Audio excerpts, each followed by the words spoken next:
Welcome, dear listener, to this quiet journey through the annals of history.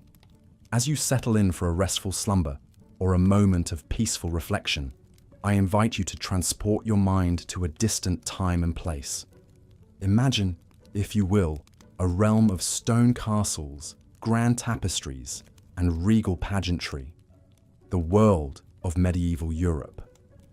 Before we embark on our exploration of the lives of royal women in this era, I'd love to know where in the world you're joining us from today.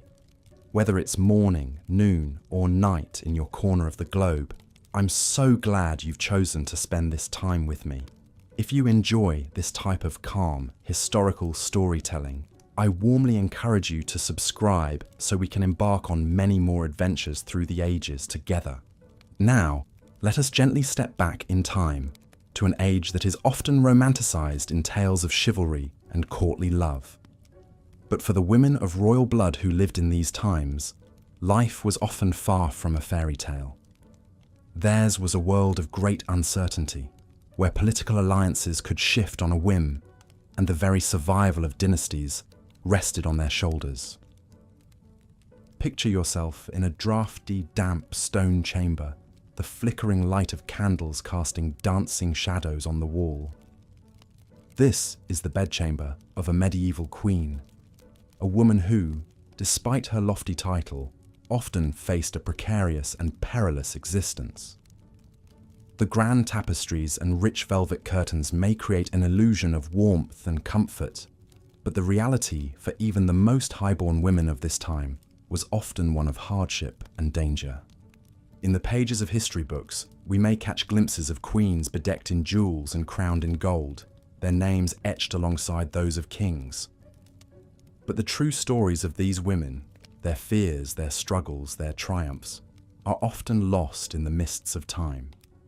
Tonight, we'll endeavor to bring those stories to life once more, to illuminate the shadows of the past and pay tribute to the resilience and strength of the women who lived them. As we journey back to the Middle Ages, keep in mind that life for royal women was a constant balancing act between duty and survival. From the moment of their birth, princesses were viewed as valuable political commodities, their marriages arranged to forge alliances and secure peace between kingdoms. They were expected to be pious, virtuous, and above all, to provide heirs to secure the royal line. But in a world where the whims of men could determine the fate of nations, even the most exalted women lived under the constant threat of danger. Assassination, revolt, and warfare were ever-present spectres, lurking in the shadows of even the grandest castles. And in an age where medical knowledge was rudimentary at best, the very act of fulfilling their most essential duty, bearing children, could be a death sentence. Yet even in the face of such adversity, many royal women managed to carve out spheres of influence and leave their mark on history. Some ruled as regents in their husbands' stead, skillfully navigating the treacherous waters of medieval politics. Others became patrons of the arts and learning, using their wealth and status to foster cultural growth. And a few, through sheer force of will and personality, managed to defy the conventions of their time and seize power in their own right. As we delve into the stories of these remarkable women, I invite you to let your imagination transport you to their world. Picture yourself walking the stone hallways of a medieval castle, the hem of your gown trailing on the rushes strewn across the floor. Imagine the weight of a jeweled crown upon your brow and the whispered intrigues of courtiers echoing in your ears. In the coming hours, we'll meet queens and princesses, duchesses and countesses, women who faced unimaginable challenges and yet left an indelible mark on the pages of history. So settle in, dear listener, and let the tales of these bygone heroines paint pictures in your mind as you drift off to a peaceful slumber. Our first stop on this journey through time will be the turbulent life of Matilda, daughter of King Henry I of England. Born in 1102, Matilda was destined from birth to be a pawn in the great game of medieval politics. As the only legitimate child of Henry I, she was his heir apparent, a status that would lead to a lifetime of struggle and strife. Matilda's early years were marked by the kind of upheaval that was all too common for royal women of her time. When she was just 8 years old, she was sent to Germany to be married to Henry V, the Holy Roman Emperor.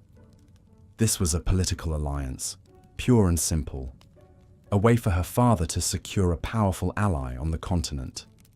For young Matilda, it meant being torn away from all that was familiar and thrust into a foreign court where she knew neither the language nor the customs.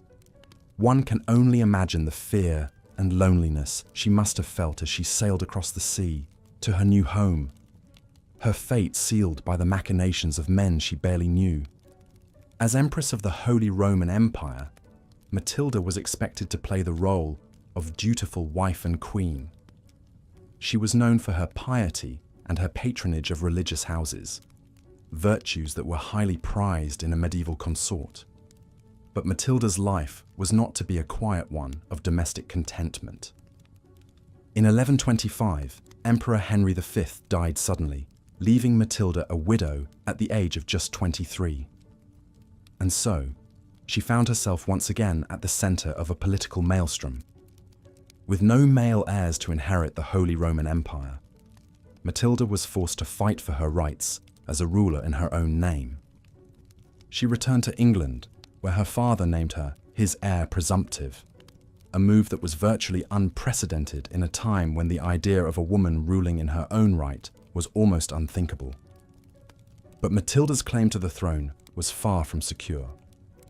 When Henry I died in 1135, the stage was set for a showdown between Matilda and her cousin Stephen of Blois, who had seized the throne in her absence.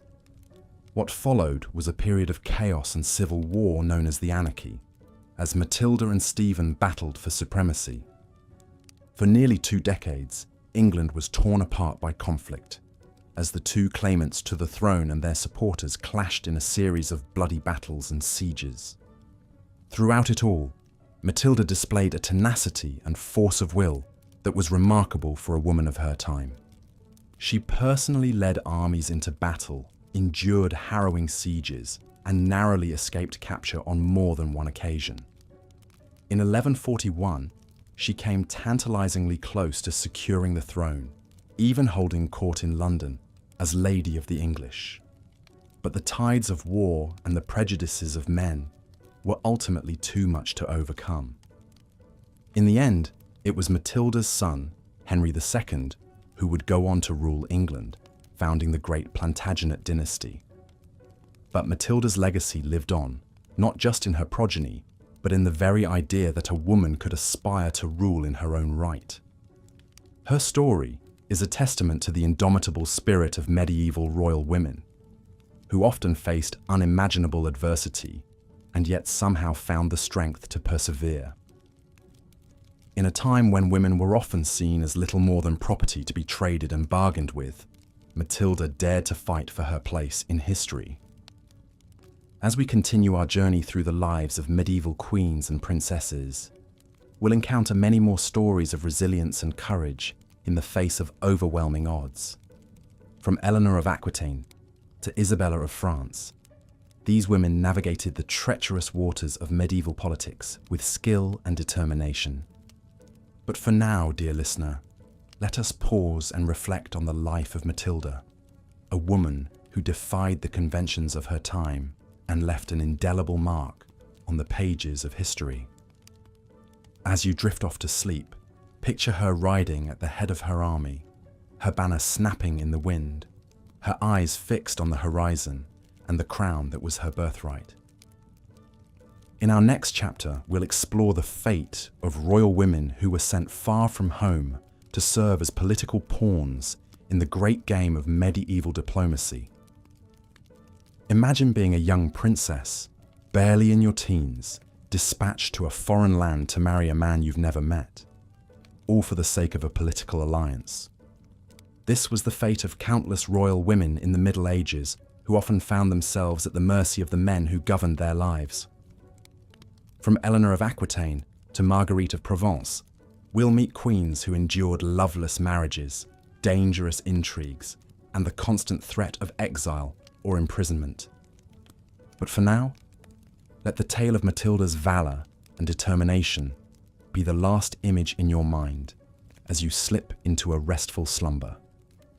Her story is a reminder that even in the darkest of times, the human spirit has an incredible capacity for resilience and strength. Good night, dear listener, and sweet dreams.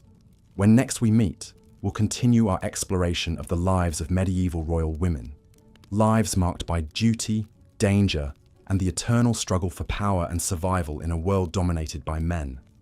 As we've seen, medieval queens and princesses faced the ever-present spectre of childbirth, a perilous and often deadly ordeal in an age before modern medicine. One such tragic tale is that of Anne Neville, wife to King Richard III and Queen of England for just over a year. Born into the influential Neville family, Anne was no stranger to the twists and turns of fortune that characterized the lives of medieval noblewomen. Her father, known as Warwick the Kingmaker, was instrumental in deposing King Henry VI and installing Edward IV on the throne. But when Warwick later turned against Edward, Anne found herself caught in the middle of a bloody civil conflict. Married at just 14 to Edward, Prince of Wales, in a political alliance, Anne became Princess of Wales. But her young husband was killed in battle just months later. Widowed and taken prisoner, Anne's future was thrust into uncertainty. In a twist of fate, she would soon marry Richard, Duke of Gloucester, her late husband's rival, and the future Richard III. When Richard took the throne in 1483, Anne was crowned his queen consort in a lavish ceremony, but her tenure as queen would be heartbreakingly brief. Just a year later, Anne faced the devastating loss of her only child, 10-year-old Edward of Middleham. The prince's death left Richard without an heir, and by all accounts, Anne was shattered by the loss. Compounding this tragedy, Anne's own health soon took a turn for the worse. By March of 1485, the 28-year-old queen was dead, possibly of tuberculosis, or as some whispered, of a broken heart. Her life and tragic end exemplify the precarious position of even the most highborn of medieval women, forever at the mercy of political machinations and the cruel whims of fate. Worn down by grief and illness, Anne Neville was laid to rest in Westminster Abbey, the same hallowed ground where she had so recently been crowned. The grandeur of her funeral only underscored the fleeting nature of her glory. In just a few short months, her husband too would be dead, slain in battle by Henry Tudor. And so, the wheel of fortune turned once more, ushering in a new dynasty and consigning Anne to the shadows of history. But while Anne Neville's life was cut tragically short, other medieval queens managed to carve out a lasting legacy through their piety and patronage. In an era when a woman's role was tightly circumscribed, acts of religious devotion and cultural sponsorship provided an acceptable outlet for their wealth and influence. One such patron was Philippa of Hainault, Queen of England, as the wife of King Edward III. Philippa is often overshadowed by her formidable mother-in-law, Isabella of France, whom we'll come to later. But in her own quiet way, Philippa left an indelible mark on the cultural landscape of 14th century England. Born into the French-speaking nobility of Hainault, now part of Belgium, Philippa was married to Edward in a diplomatic alliance at the tender age of 13. Coming to a foreign land and navigating the complex web of English court politics couldn't have been easy for the young princess. But by all accounts, Philippa rose to the challenge with grace and fortitude. As queen, Philippa became known for her piety and generosity. She was a frequent benefactor of religious houses, donating jewels and rich gifts to her favoured establishments. But perhaps her most enduring legacy was her patronage of Queen's College, Oxford. Founded in 1341 at Philippa's urging, Queen's College was innovative in its mission to provide education to students from her native Hainaut. At a time when university education was largely the preserve of the English elite, this was a groundbreaking move. Philippa's influence also shaped the college aesthetically. The magnificent Queen's College Chapel, with its soaring windows and vaulted ceiling, was built under her sponsorship.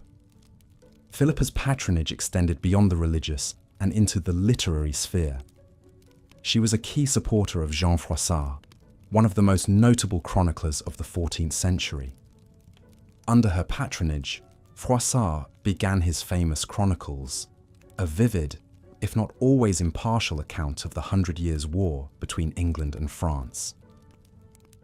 Philippa's story reminds us that while medieval queens were often consigned to the sidelines of power, they could still wield significant influence through their cultural and religious patronage. In a world where women's voices were often silenced, the language of art, architecture, and pious works allowed them to leave their mark on history.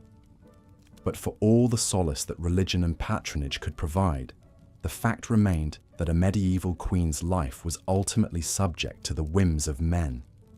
And when political winds shifted, even the most influential of women could find themselves cast out into the cold. Such was the fate of Marguerite of Provence, Queen of France, as the wife of Louis IX. Marguerite's story takes us from the heights of influence to the depths of despair, painting a vivid picture of the precarity of a medieval queen's position. Born into the nobility of Provence, Marguerite was renowned for her beauty and intellect. Married to Louis at the age of just 13, she initially enjoyed a position of great influence at the French court. The young king was evidently enamored with his bride, and Marguerite used her sway to promote the interests of her Provençal relatives and allies. But Marguerite's power soon drew the ire of the French nobility, who resented the influence of these foreign interlopers. Whispers began to circulate of Marguerite's alleged infidelity, casting aspersions on the paternity of her children. While these rumours were likely baseless, they underscored the precarious nature of a queen's reputation in the royal fishbowl. Marguerite's fortunes took a further turn when Louis embarked on the Seventh Crusade in 1248. With the king away waging holy war, the nobility took the opportunity to move against Marguerite and her faction. The Queen Mother, Blanche of Castile, used her own considerable influence to sideline Marguerite and reassert control over the Regency government. Stripped of her power and position, Marguerite took the desperate step of setting out to join her husband on crusade. It was a perilous journey for a woman to undertake, fraught with the dangers of sea travel and the machinations of hostile forces. But for Marguerite, it seemed the only way to escape the indignities being heaped upon her in France. In a cruel twist of fate, however, Marguerite would find little respite in the Holy Land. Louis had been captured by Egyptian forces, and Marguerite arrived to find herself effectively a prisoner in a foreign land. According to contemporary accounts, she gave birth to their son in the most harrowing of circumstances, surrounded by the constant threat of violence. Marguerite's ordeal exemplifies the knife edge upon which a medieval queen's fate balanced. From the heights of influence to the depths of despair, her story swung on the caprice of men and the shifting sands of political fortune. Hers was a life lived in the shadow of power, ever contingent, ever precarious. Eventually, Marguerite and Louis would return to France, the crusade having ended in disaster. The king was a changed man, his fervour for holy war tempered by the brutal realities of the battlefield. As for Marguerite, she retreated increasingly into piety and acts of charity, perhaps seeking solace in the certainties of faith. When Louis set off on yet another ill-fated crusade in 1270, Marguerite was left behind to act as regent alongside their son. It was a poignant coda to a life marked by so many twists and turns of fate. Marguerite would outlive her husband by nearly 3 decades, bearing witness to the reigns of her son and grandson. In the end, Marguerite of Provence's story encapsulates so many of the themes we've explored in the lives of medieval queens. From the heights of power to the depths of despair, hers was a life buffeted by the winds of political fortune. Yet through it all, she endured, a testament to the resilience and fortitude of the women who so often bore the brunt of medieval power politics. But of course, not all medieval queens were content to remain in the shadows. Some, through sheer force of will and personality, managed to carve out a sphere of real influence and power. One of the most notorious examples of this is Isabella of France, the so-called she-wolf, who deposed her own husband, King Edward II of England. Isabella's story reads like something out of a dark fairy tale, a tale of love, betrayal, and ultimately revenge. Born into the French royal family, Isabella was married off to Edward II at the tender age of 12 as part of a diplomatic alliance. But from the start, the marriage was fraught with tension and mistrust. Edward, by all accounts, was a weak and ineffectual king, more interested in his male favourites than in the business of ruling.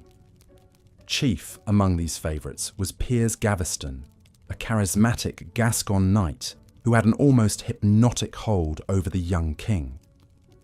Edward's obsession with Gaveston and his willingness to shower him with titles and riches soon aroused the ire of the English nobility. For Isabella, Gaveston's influence over her husband must have been a constant source of humiliation and frustration. She was effectively sidelined in her own marriage, her status as queen eclipsed by that of a low-born knight. But Isabella was no shrinking violet. She bided her time, building alliances and cultivating her own power base. The tipping point came in 1325, when Edward sent Isabella to France on a diplomatic mission. It was a decision he would come to regret. In France, Isabella found a powerful ally in the form of Roger Mortimer, a disgruntled English nobleman who had been exiled by Edward.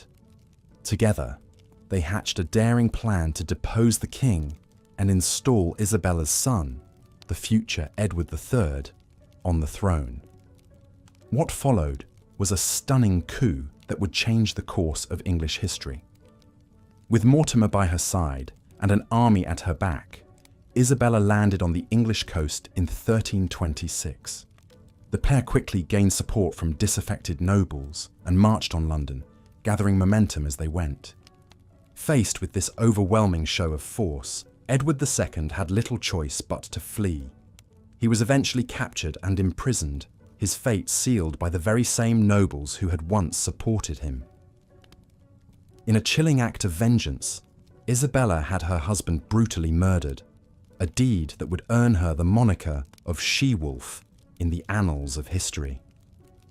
For a time, Isabella and Mortimer effectively ruled England as co-regents, their power unchecked by any higher authority. It was a remarkable inversion of the traditional gender roles of medieval society, a woman wielding the reins of power, with a man as her consort and enforcer. But as with all tales of power and ambition, Isabella's story did not have a happy ending. Her son, Edward III, chafed under the yoke of Mortimer's influence and eventually staged his own coup, having his mother's lover arrested and executed. Isabella herself was spared, but spent the rest of her life in luxurious exile, stripped of her power and influence. In the end, Isabella of France's story stands as a testament to the extraordinary lengths to which a medieval queen might go to assert her own agency in a world dominated by men. Through sheer force of will and personality, she upended the established order, seizing power in a way that few women of her time could have dreamed of. But her tale also serves as a cautionary one, a reminder of the perils that awaited even the most formidable of women in the cutthroat world of medieval politics. For in the end, Isabella's grasp on power was always tenuous, dependent on the whims of the men around her. When those whims shifted, as they inevitably did, she found herself cast aside, a victim of the very same forces she had once sought to control. As we come to the end of our journey through the lives of these remarkable women, it's worth reflecting on the harsh realities they faced. To be a queen in the Middle Ages was to walk a constant tightrope, balanced precariously between power and peril. On the one hand, these women enjoyed a level of privilege and influence that was unimaginable to most of their contemporaries. They had access to wealth, education, and cultural resources that set them apart from the vast majority of medieval society. Some, like Philippa of Hainault, used this privilege to leave a lasting mark on the world through acts of patronage and piety. But on the other hand, these women were also acutely vulnerable, their fates tied to the shifting winds of dynastic politics and the whims of the men around them. They faced constant threats to their safety and well-being, from the perils of childbirth to the machinations of rivals and enemies. Some, like Anne Neville, met with tragedy and heartbreak, their lives cut short by the cruel twists of fate. And even those who managed to carve out a sphere of influence, like Isabella of France, did so at great personal risk. In a world where power was the ultimate prize, a woman who dared to reach for it could just as easily find herself cast down into the abyss. Perhaps what's most striking about these stories is the sheer resilience and fortitude of the women who lived them. In the face of unimaginable adversity, they found ways to endure, to adapt, and even to thrive. Whether through acts of piety, patronage, or sheer political maneuvering, they asserted their agency in a world that sought to deny it to them at every turn. In the end, their stories serve as a powerful reminder of the extraordinary capacity of the human spirit to overcome even the most daunting of obstacles. They may have lived in a world far removed from our own, but the challenges they faced, of love and loss, of power and peril, are ones that still resonate across the centuries. So, as we close the book on this chapter of history, let us remember these women, not just as queens and consorts, but as individuals, each with her own unique story to tell. In doing so, we honor their memory and the enduring legacy they left behind.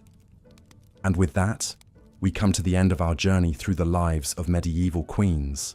I hope that, in some small way, their stories have shed light on the complex realities of life in the Middle Ages, a world of grandeur and squalor, of piety and violence, of love and loss.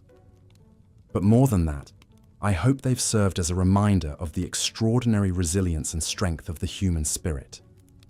These women, for all the challenges they faced, found ways to leave their mark on history through their patronage, their piety, and their sheer force of will. As we drift off to sleep, let us carry their stories with us, a testament to the enduring power of the human experience across time and across cultures.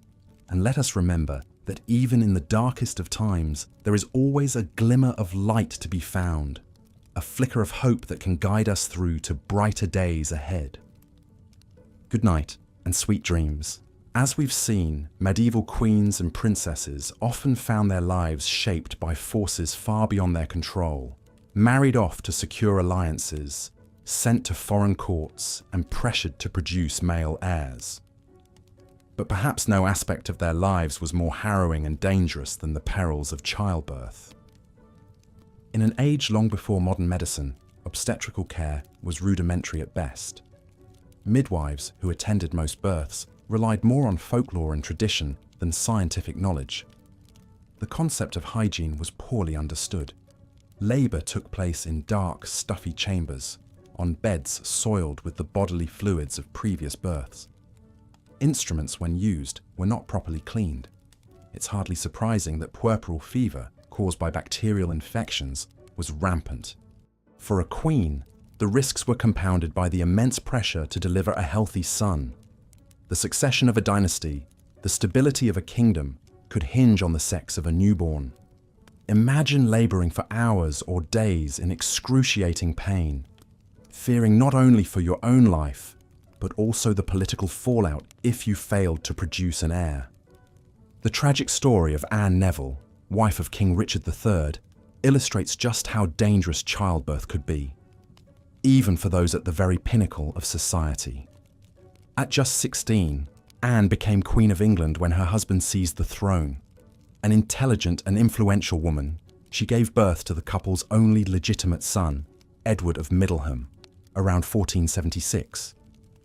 But only a decade later, both Anne and her young son fell gravely ill, likely from tuberculosis. Despite her elevated status, there was little doctors could do.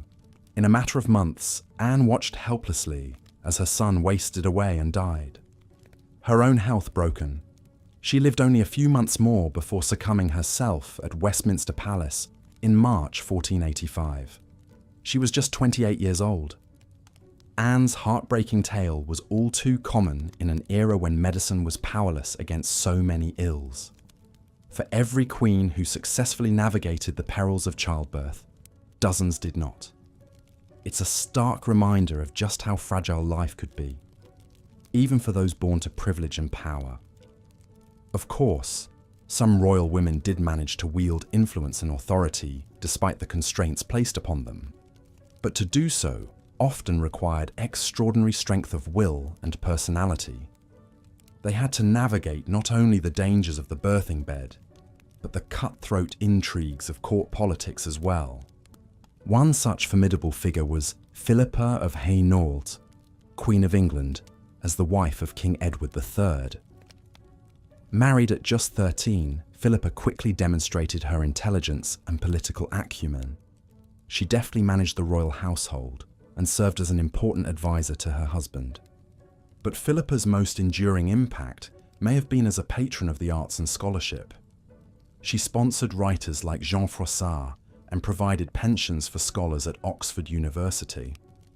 The Queen's College at Oxford, founded in 1341, still bears her name today.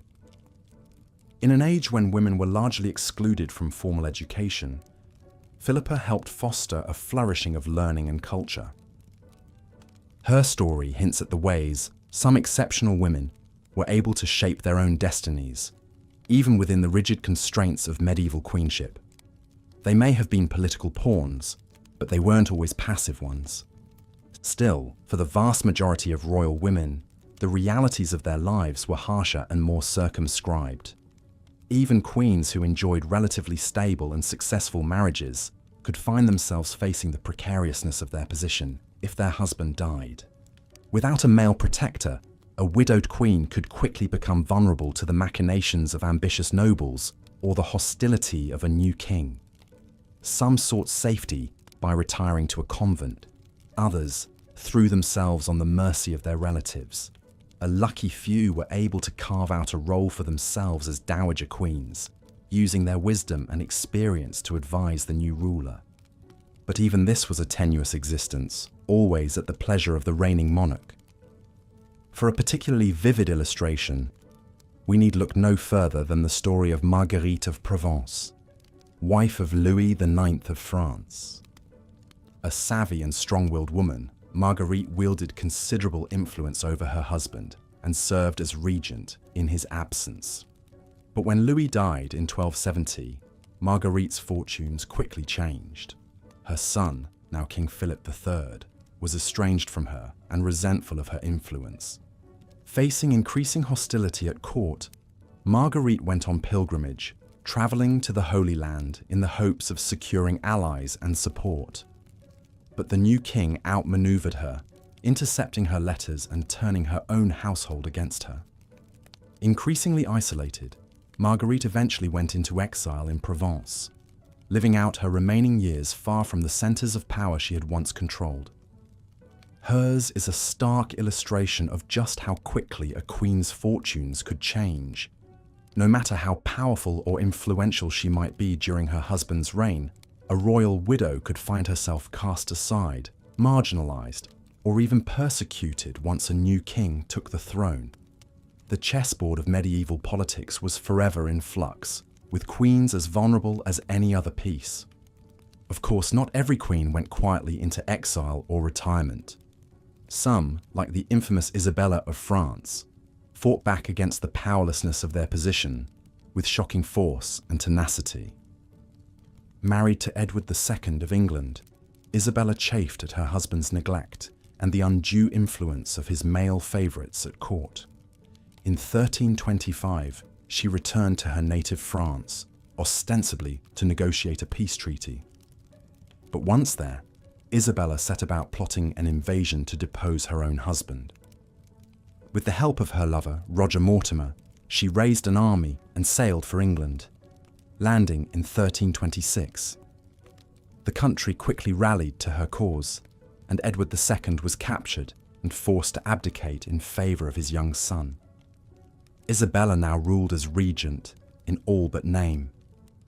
It was a stunning reversal, a woman overthrowing the rightful king. But Isabella's bold gambit illustrates just how high the stakes could be for medieval queens. Deprived of official power, they could still find ways to exert their will, even if it meant resorting to violence and intrigue. Isabella's story is a vivid reminder that while royal women were often pawns, they weren't always passive ones. Through cunning, determination, and sheer force of will, a few managed to upset the chessboard and seize some measure of control over their own fates. But such dramatic coups were the exception rather than the rule. For most medieval queens and princesses, life was a constant negotiation of the limits placed upon them by a deeply patriarchal society. Valued mainly for their wombs, they faced immense pressure to produce male heirs. Subject to the whims of fathers, husbands, and sons, their lives were forever precarious. Some found a measure of autonomy through religious devotion or patronage of the arts. Others forged alliances and exerted soft power behind the scenes. A tenacious few even managed to rule as regents or wield overt political influence. But none could fully escape the brutal realities of their position. In a world where power was the preserve of men, royal women faced a constant struggle to shape their own destinies. The perils of childbirth, the capriciousness of dynastic politics, the looming threat of marginalization or exile. These were the inescapable conditions of their lives. And so we return to that draughty castle chamber, to the exhausted figure of the medieval queen, surveying her cramped world of tapestries and smoky fires. She may live amidst grandeur, clad in silks and jewels, and waited on by a vast retinue. But she knows her true worth is measured only in the sons she can produce. Her power, her very survival, is always contingent.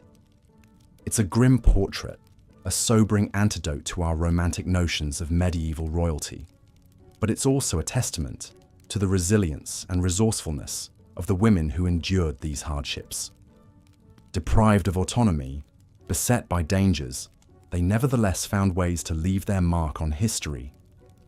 In their stories, in the triumphs and tragedies, the acts of piety and patronage and intrigue, we catch a glimpse of lives lived under extraordinary pressure, and we're reminded that even in the most constrained of circumstances, the human spirit has a remarkable capacity for endurance and even defiance.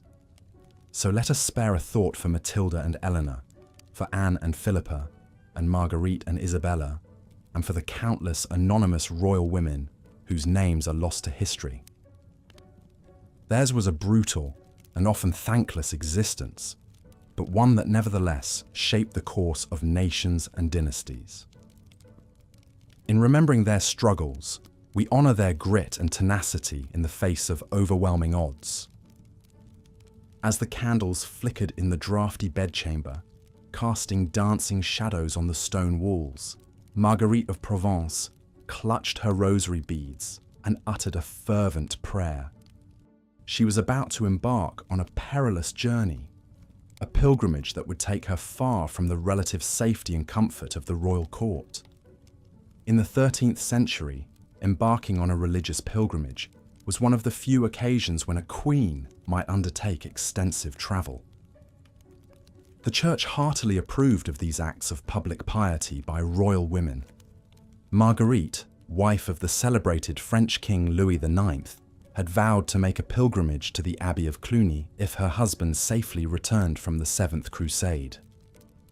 When Louis finally arrived back on French soil after 6 long years away, Marguerite immediately set about fulfilling her promise to God.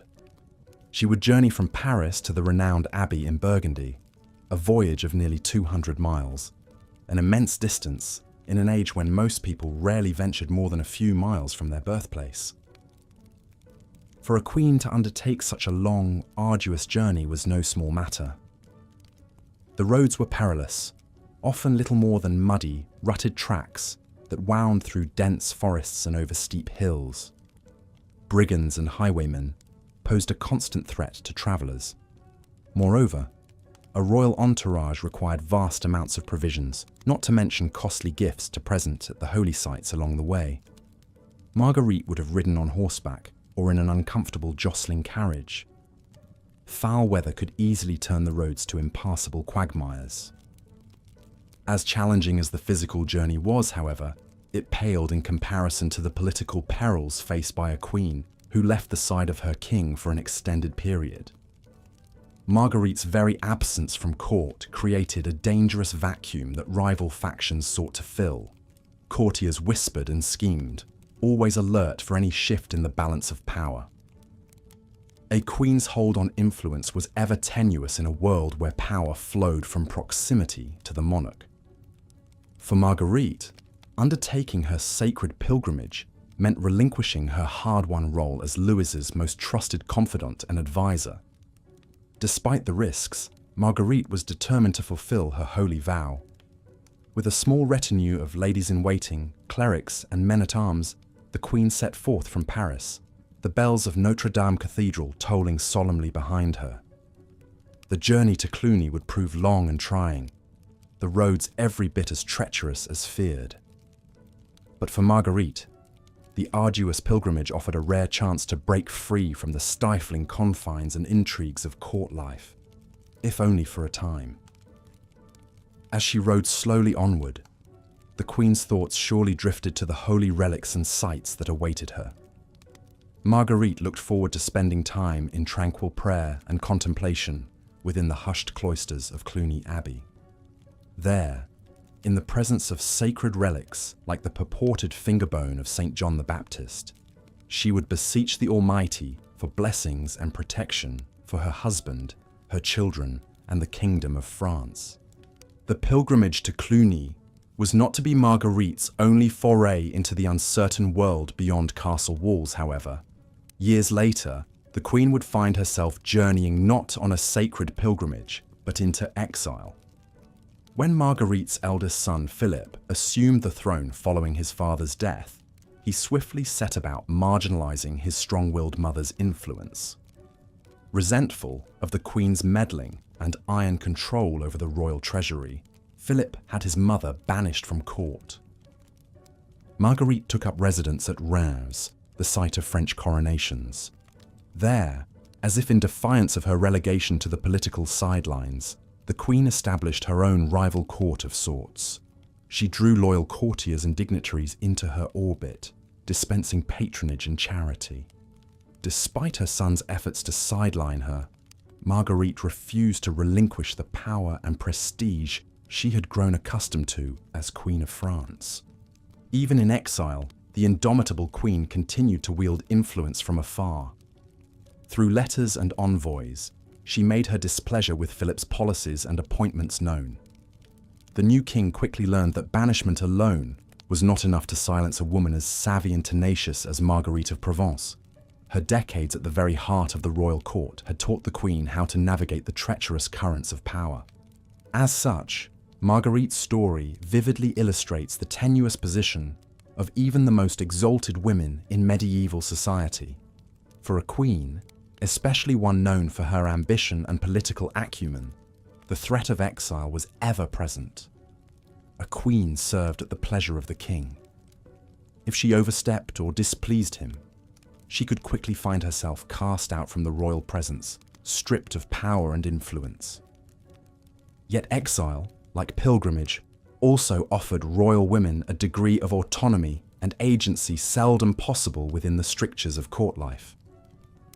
Removed from the watchful eye of the monarch, an exiled queen could more freely cultivate her own base of support and influence. Indeed, Marguerite of Provence remained a force to be reckoned with, even from her banishment at Reims. The experiences of Marguerite and so many of her royal sisters highlight the peculiar paradox faced by medieval queens.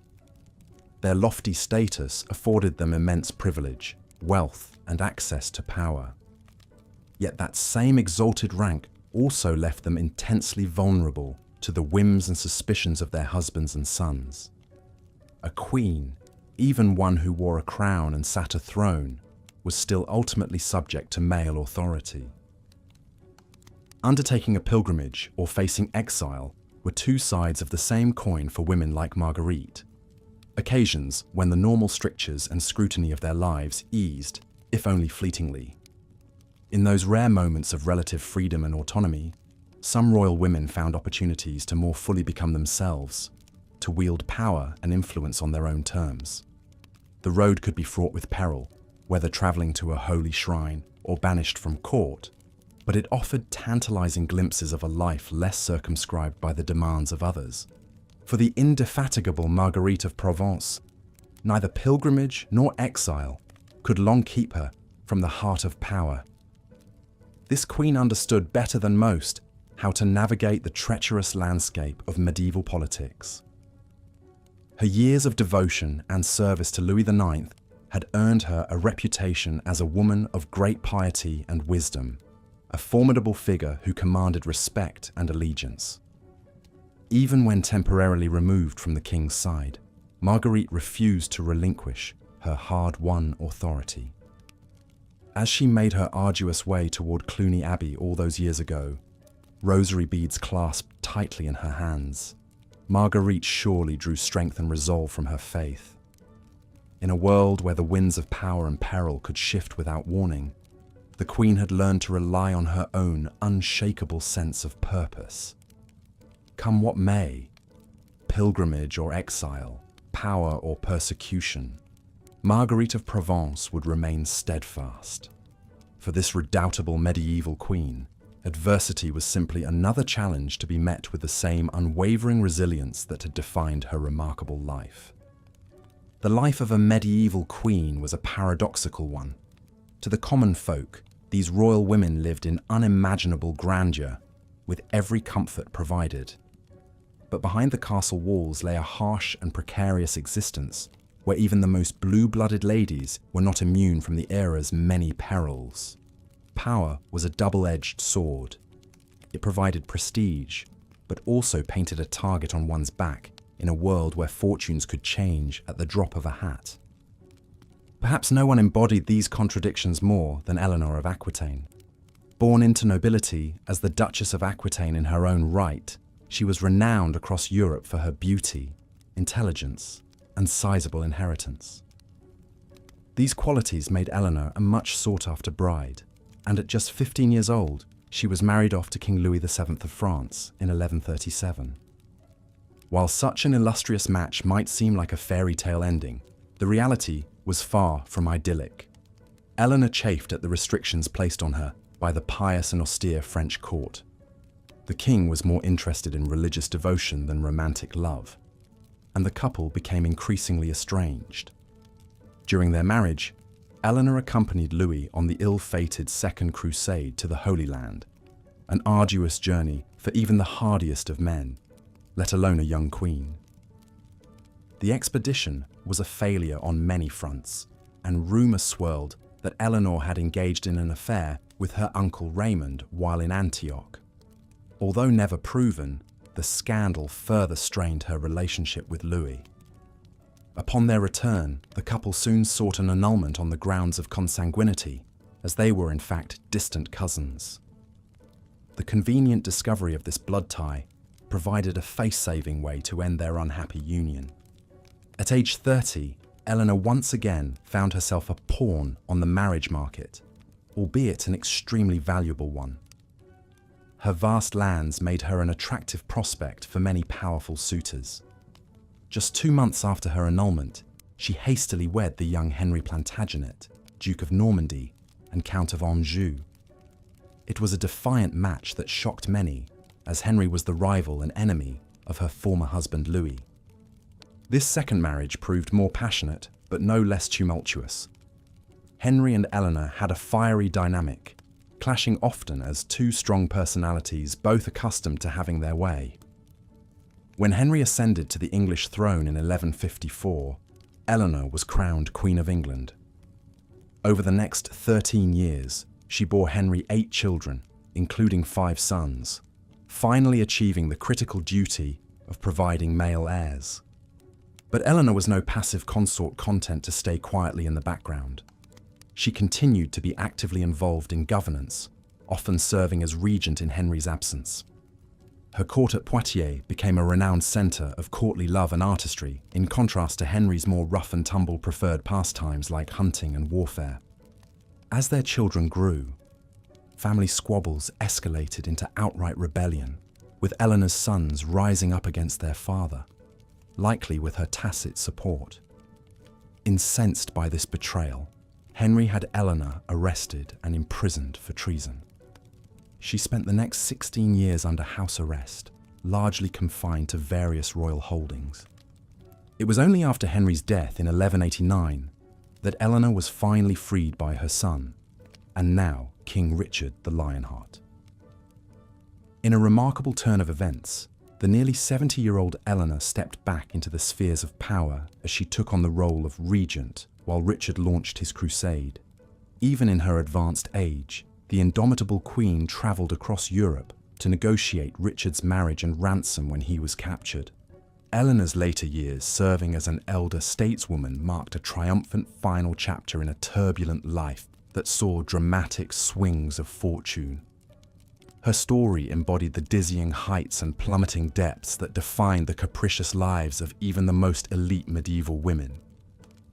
From glittering courts to dank prison cells, the ever-present spectres of dynastic maneuvering, forbidden love, and shifting allegiances meant that no queen, however powerful, was ever truly secure.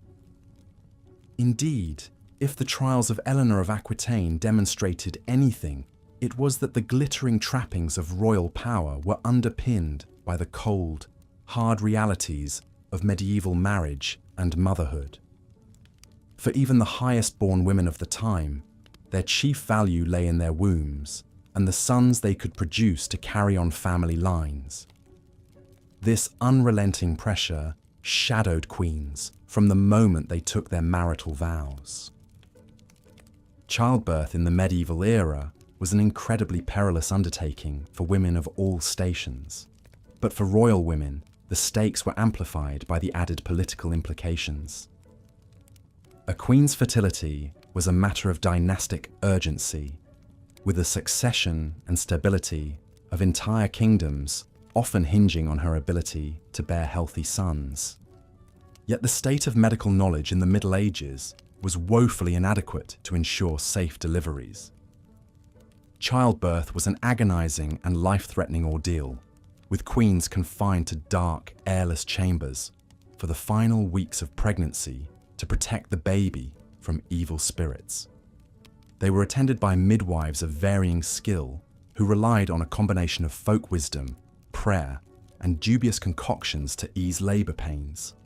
Hygiene was rudimentary at best, with chambers strewn with rushes to soak up the copious blood and fluids of delivery. It's estimated that about 5% of births ended in the mother's death, most commonly from infection. For royals, the rate was likely even higher given the frequency with which queens found themselves pregnant. Anne Neville, the wife of King Richard III of England, endured a particularly heart-wrenching reproductive struggle. Married at just 16 years old in 1472, Anne faced immense pressure to produce an heir for the House of York. Her first pregnancy ended in miscarriage, a devastating but all too common outcome. In 1473, Anne finally gave birth to a son, Edward of Middleham.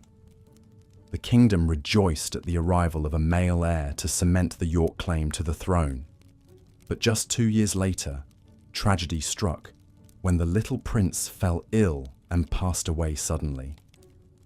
Anne was understandably grief-stricken at the loss of her only child. Worse still, Anne herself had emerged from the birthing bed changed. Once described as a great beauty, her health was now shattered, possibly from a difficult delivery or postpartum infection. She became increasingly frail and withdrawn, a shadow of her former vibrant self. As one chronicler noted, she was wasted with sorrow. Despite her fragile condition, Anne conceived again in late 1484. It was to be her final pregnancy, as she died in March of 1485, at the age of just 28.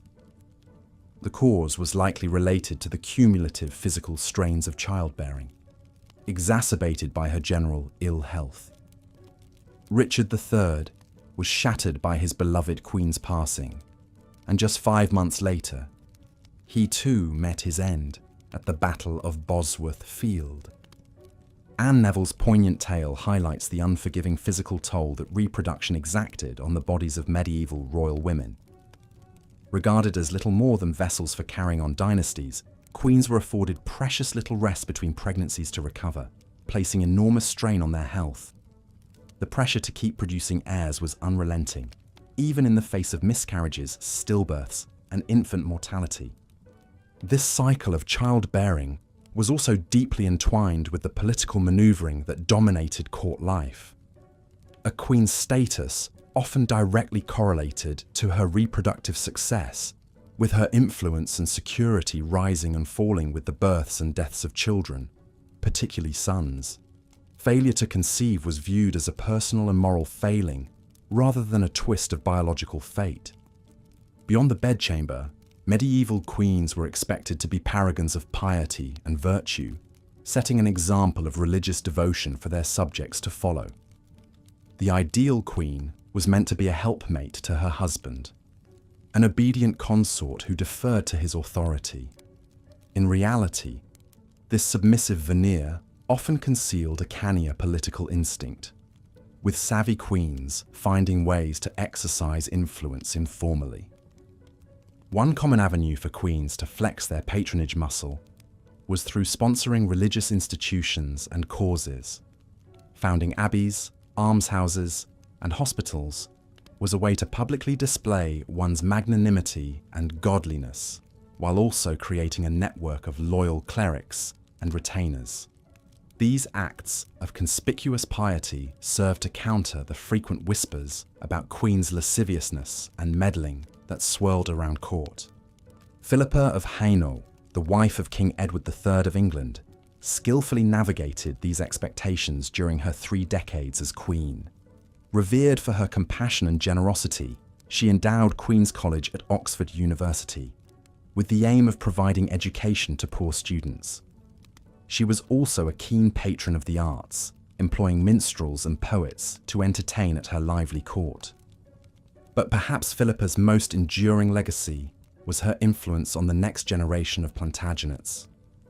She served as a trusted advisor to her eldest son Edward, the famed Black Prince, cultivating his leadership abilities and chivalric ideals. When the king descended into dotage, it was Philippa who helped manage the transition of power to their capable heir. As mother to an impressive brood of 12 children who survived to adulthood, Philippa had fulfilled her duty and then some to propagate the Plantagenet line. Her fecundity combined with her gracious but steely disposition made her a formidable queen who commanded genuine respect rather than grudging obeisance. When she passed away in 1369, she was deeply mourned by the king and kingdom alike. In many ways, Philippa of Hainault represented the medieval queenly ideal, a fertile, decorous consort who provided wise counsel while largely remaining in the background. But this paradigm was not one that all royal women could or would conform to. In a world where the boundaries between the personal and political were gossamer thin, some queens could not resist the temptation to test the limits of their feminine authority. Perhaps no medieval queen pushed the envelope further than Isabella of France. The only surviving daughter of King Philip IV of France, Isabella was married off to King Edward II of England in 1308 at the tender age of 12. It was a classic diplomatic alliance, meant to ease tensions between the two kingdoms. But the marriage soon soured as Edward's blatant favoritism toward his male courtiers, particularly Hugh Despencer the Younger, alienated Isabella. By 1325, the estrangement between the royal couple had reached a breaking point. Using the excuse of negotiating a peace treaty with France, Isabella decamped to Paris and refused to return to England as long as the Despensers remained at court. From exile, she began plotting to overthrow her husband with the help of her lover, Roger Mortimer. In a stunning reversal of gender roles, Isabella raised a mercenary army and invaded England in 1326, rallying disaffected nobles to her cause. Deserted by his followers and captured by Isabella's forces, Edward II was forced to abdicate in favour of their teenage son, who became King Edward III. Although Isabella claimed to be acting as regent for her son, it soon became clear that she and Mortimer were the true power behind the throne. For 4 years, the pair ruled England in all but name, using their position to enrich themselves and dispatch their enemies. It was an astonishing turn of events in an era where women, let alone queens, were expected to be submissive and apolitical. Isabella's brazen actions earned her the moniker, the She-Wolf of France, for her ruthless pursuit of power. But Isabella's gambit was a step too far for the English nobility, who chafed at being ruled by an adulterous foreign-born queen and her upstart lover. In 1330, the young King Edward III asserted his authority by staging a palace coup, arresting Mortimer and having him executed for treason. As for Isabella, she was effectively banished from court, forced to live out her remaining years in obscurity at a remote castle. Isabella of France's dramatic rise and fall embodied the knife's edge that medieval queens had to walk. Operating in the shadowlands between explicit and implicit power, they had to tread carefully in asserting their influence. A misstep could mean disgrace, exile, or even death in an unforgiving political landscape. For while queenship conferred great privilege and prestige, it also entailed profound vulnerability and precarity. Royal women were always just one false move, one dry womb, one rogue rumour away from disaster. In a world where dynastic ambition trumped all, queens were often little more than pawns to be traded, tolerated and tossed aside in the great game of statecraft. This reality was perhaps most viscerally reflected in the perils of pilgrimage and exile that loomed over many medieval queens. In an era of performative piety, going on pilgrimage was one of the few acceptable reasons for royal women to venture beyond their domestic sphere. These journeys offered a rare taste of adventure and autonomy, a chance to escape the suffocating confines of the court. But pilgrimage was also an immensely arduous and hazardous undertaking in the medieval era. Travel was slow and uncomfortable, along rutted roads and stormy seas. Bandits and disease posed a constant threat, ready to cut down even the most blue-blooded of wayfarers. Many queens undertook pilgrimages not just for spiritual edification, but for political expediency, either as penance for perceived transgressions or as a show of contrition to ease tensions. For Marguerite of Provence, consort to Louis IX of France, pilgrimage proved to be a source of both solace and sorrow. A deeply devout woman, Marguerite accompanied her equally pious husband on his first crusade to Egypt in 1248. It was a disastrous campaign, culminating in Louis being captured by the Mamluks. Marguerite, who was pregnant at the time, managed to scrape together the enormous ransom to free Louis and his surviving men. But the ordeal left them both physically and mentally scarred, with Louis vowing to launch another crusade to atone for his failure. In 1270, the royal couple set out again, this time for Tunis. But they never reached their destination. Louis died of dysentery along the way, leaving Marguerite devastated. Now a widow, Marguerite returned to France to serve as regent for her young son, but her grip on power was tenuous, and she soon found herself outmaneuvered by her own brother-in-law. In a final indignity, Marguerite was more or less banished from court, forced to retreat to her dower lands in Provence. It was a bitter coda to a life marked by both the lofty heights of queenship and the capricious turns of fortune. Marguerite of Provence's journey encapsulated the dizzying vicissitudes that defined the lives of medieval queens. Theirs was a tightrope existence, forever balanced between the sacral and the strife-filled, the exalted and the insecure. Even the most seemingly stable of royal marriages could not shield them from the ever-present threats of political eclipse, exile, and erasure.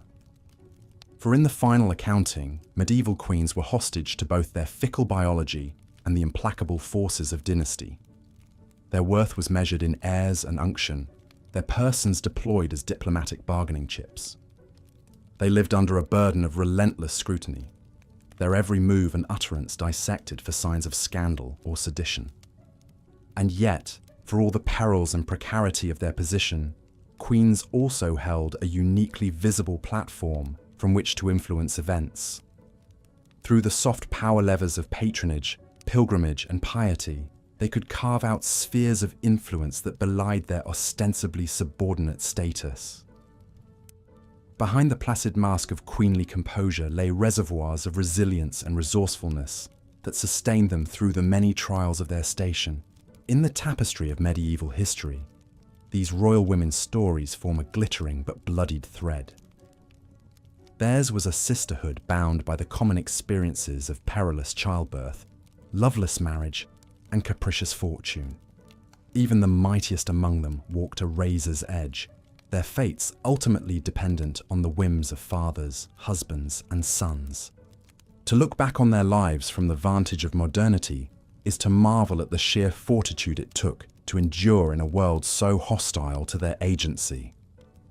For every Eleanor of Aquitaine who managed to claw her way to a modicum of self-determination, there were scores of forgotten queens who languished in obscurity, valued only for their fertility or utility to the dynastic project.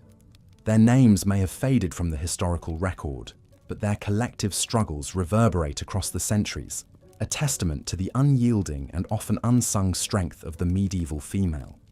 Theirs was a sisterhood of survival in a world where womanhood itself was a high-wire act, forever poised between the sacred and the profane. In the end, perhaps the greatest legacy left by these long-ago queens is the enduring example of their resilience in the face of unimaginable adversity. They navigated the treacherous currents of court life with a grace and grit that belied the gilded cage of their queenship. In doing so, they etched their indelible mark on the annals of history, one defiant breath at a time. The regal beauty and luxurious finery of Isabella of France masked a steely determination and shrewd political mind. Born into the powerful Capetian dynasty of France in 1295, Isabella was dispatched to England at the tender age of 12 to marry the English king, Edward II. It was an arrangement meant to foster peace between the two kingdoms, but it was not a happy union. Edward was an ineffectual ruler with little interest in governance or his young bride. He lavished favour and power on his male favourites, much to the resentment of England's nobles. The spurned Isabella found herself isolated and powerless in a foreign court, her queenly authority eclipsed by the whims of her feckless husband. But Isabella would not resign herself to irrelevance. She bided her time, quietly cultivating allies and waiting for an opportune moment to strike. That moment arrived in 1325, when tensions between England and France flared once again. Edward dispatched Isabella to negotiate with her brother, King Charles IV of France. It was a fateful decision. Once safely back in her native France, Isabella unveiled her true intentions. She refused to return to England until Edward expelled his favourites from court. Incensed, Edward refused, but Isabella had a new card to play. She had taken a lover of her own, the dashing English nobleman Roger Mortimer. Together, they hatched an audacious plot to invade England and depose Edward. With her son, the future Edward III, in tow as figurehead, Isabella and Mortimer landed on English shores in 1326 with a small mercenary force. To their shock, support for their cause snowballed with astonishing speed. Disaffected nobles rallied to the rebel queen, and Edward's regime crumbled with barely a fight. The king was forced to abdicate in favour of his young son, with Isabella ruling as regent. At last, the long-overlooked queen had seized the reins of power with her own hands. Edward was imprisoned, then gruesomely executed, allegedly by having a red-hot poker thrust into his bowels. The lurid whispers of his demise only burnished Isabella's formidable reputation. For 4 years, Isabella and Mortimer effectively ruled England, enriching themselves and purging the kingdom of their remaining enemies. But their ruthless regime bred resentment, and in 1330, the 18-year-old Edward III asserted his royal authority with a counter-coup. Mortimer was hanged as a traitor, and Isabella was relegated to a quiet retirement on a generous pension. The she-wolf of France, as Isabella was dubbed by her foes, had orchestrated the first successful invasion of England since the Norman conquest 3 centuries prior. Her astonishing trajectory from child bride to rebel queen to deposed regent was a testament to her indomitable will and keen political instincts. In an age where royal women were often regarded as little more than dynastic chess pieces, Isabella boldly rewrote the rules. Through cunning statecraft, brazen adultery, and even outright warfare, she had clawed her way to the apex of power. Though her own reign was fleeting, Isabella's dramatic life served as a powerful reminder. Even in the male-dominated world of medieval monarchy, formidable queens could still upend the political order. As the chaos of Isabella's time receded into memory, England was left to grapple with the unsettling implications of her story. How much power could a queen be allowed to wield? What were the consequences when family ties and feudal obligations collided? These were questions that would echo down through centuries of English history, as new generations of royal women navigated the treacherous currents of court intrigue and dynastic politics.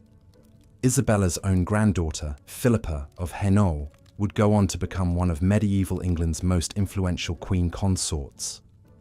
But Philippa's power was of a decidedly different character than Isabella's had been. Where Isabella had seized the stage through daring and guile, Philippa would work behind the scenes, acting as a trusted advisor to her husband and a generous patron of learning. Born in 1310 or 1311 in the Low Countries of what is now Belgium, Philippa was the daughter of the Count of Hainault. At age 9, she was betrothed to the future Edward III of England, Isabella's son. It was a splendid match, meant to bolster vital trade ties between England and the Low Countries. In 1328, a jubilant Philippa arrived in London for a magnificent royal wedding. By all accounts, the marriage was a success, both politically and personally. The young couple were well suited and grew genuinely fond of each other. When Edward launched his audacious bid to claim the French crown, triggering the 100 Years' War, Philippa accompanied him on campaign, even giving birth to their son in a tent on the battlefield. But it was in the domestic sphere that Philippa truly shone. She served as regent in her husband's absence, managing the kingdom's affairs with wisdom and care. Fluent in several languages, she maintained diplomatic ties across Europe, and she became a celebrated sponsor of the arts, literature, and education. Philippa funded the expansion of the famed colleges of Oxford and Cambridge and supported scholars like Jean Froissart, whose chronicles remain an invaluable window into 14th century life. She was known for her piety and generosity, distributing alms to the poor and founding religious houses like the famous Queen's College, Oxford. Despite bearing at least a dozen children, including another future king, John of Gaunt, Philippa remained a vibrant presence at court into her later years. When Edward III founded the chivalric Order of the Garter, Philippa was appointed its first lady companion, a singular honour. Her death in 1369 was deeply mourned by the king and kingdom alike.